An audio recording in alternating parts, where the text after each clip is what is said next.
Assalamualaikum warahmatullahi wabarakatuh. Perkenalkan, saya Wildani Arifah dari kelompok 3.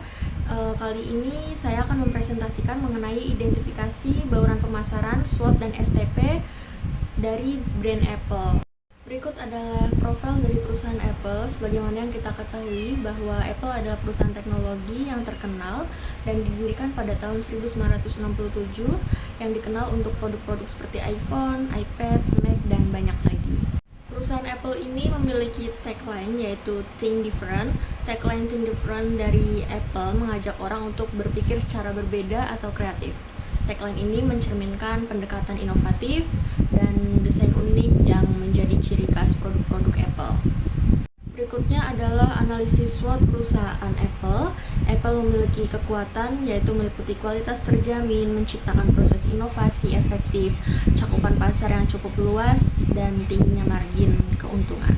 Namun, Apple juga memiliki kelemahan seperti harga jual mahal, keuntungan bergantung pada ketentuan produk tertentu, dan keterbatasan kebebasan penggunaan dalam penggunaan aplikasi, serta kesenjangan harga. Lalu berikutnya ada juga opportunity seperti kemitraan strategis, meningkatkan permintaan konsumen, perubahan gaya hidup konsumen, dan perluasan jaringan distribusi.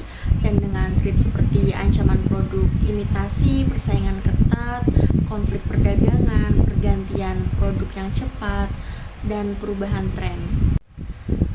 Baik, berikutnya strategi pemasaran Apple meliputi value focus, innovation, branding strategi, customer promotion, user experience.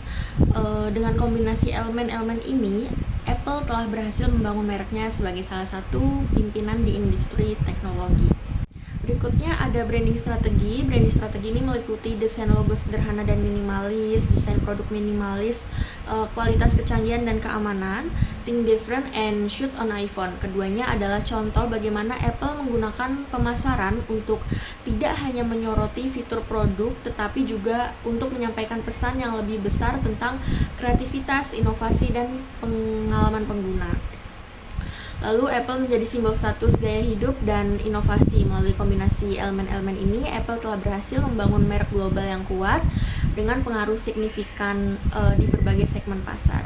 Lalu berikutnya ada 3 strategi operasional pemasaran Apple. Yang pertama, dinobatkan sebagai perusahaan teknologi terbesar di dunia.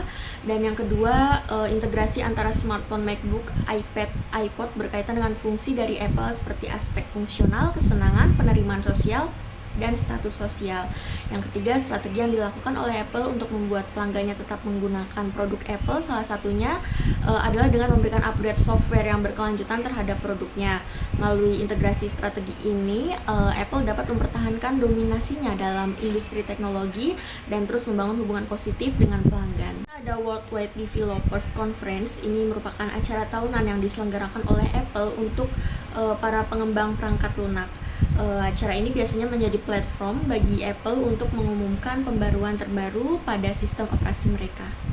Baik, berikutnya ada analisis segmentasi Apple meliputi geografis, demografis, perilaku, dan psikografis.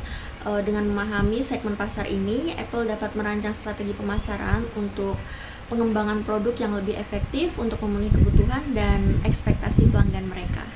Berikutnya untuk analisis targeting Apple pada perangkat iPhone, iPad, Mac meliputi Amerika Serikat dan internasional, perkotaan, usia, pendidikan, penghasilan, dan kelas menengah atas. Lalu berikutnya ada analisis targeting layanan Apple, juga meliputi hal yang sama dengan targeting perangkat.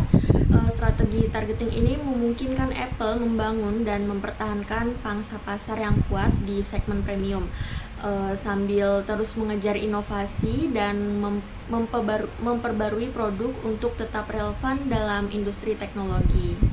Berikutnya ada analisis positioning Apple meliputi identitas merek, pencitraan merek, inovasi, dan desain. Posisi ini membantu Apple mempertahankan pangsa pasar premiumnya, menarik konsumen yang memandang produk teknologi sebagai simbol gaya hidup dan status, dan menjaga fokus pada inovasi, desain, dan pengalaman pengguna. Apple terus memperkuat posisinya pada pasar. Lalu berikutnya ada implementasi pemasaran Apple mengenai produknya melibatkan serangkaian strategi untuk mempromosikan, mendistribusikan, dan mempertahankan produk di pasar. Lalu Apple memastikan bahwa produk-produknya tidak hanya menjadi solusi fungsional tapi juga meraih daya tarik dan kesuksesan di pasar konsumen. Untuk bauran pemasaran harga Apple atau marketing mix pricing, Apple didasarkan pada strategi premium dan citra eksklusif. Melalui bauran pemasaran harga yang cermat ini, Apple mencapai keseimbangan antara menetapkan harga yang tinggi untuk produk premium dan memberi nilai yang dianggap layak oleh pelanggan. Lalu berikutnya ada implementasi pemasaran promosi Apple melibatkan sejumlah strategi untuk meningkatkan kesadaran merek, menarik perhatian konsumen, dan merangsang pembelian. Melalui strategi promosi ini, Apple tidak hanya menciptakan buzz di sekitar produk baru mereka, tapi juga membangun hubungan yang kuat dengan pelanggan yang mempertahankan eksistensi mereka yang kuat di pasar. Untuk yang terakhir ada implementasi pemasaran tempat atau distribution pada Apple melibatkan strategi distribusi yang cermat untuk memastikan ketersediaan produk mereka di berbagai lokasi.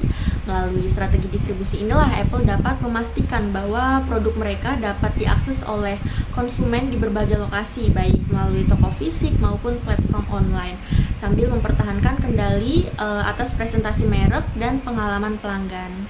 Baik, terima kasih. Sekian presentasi dari saya. Kurang lebihnya mohon maaf. Wassalamualaikum warahmatullahi wabarakatuh.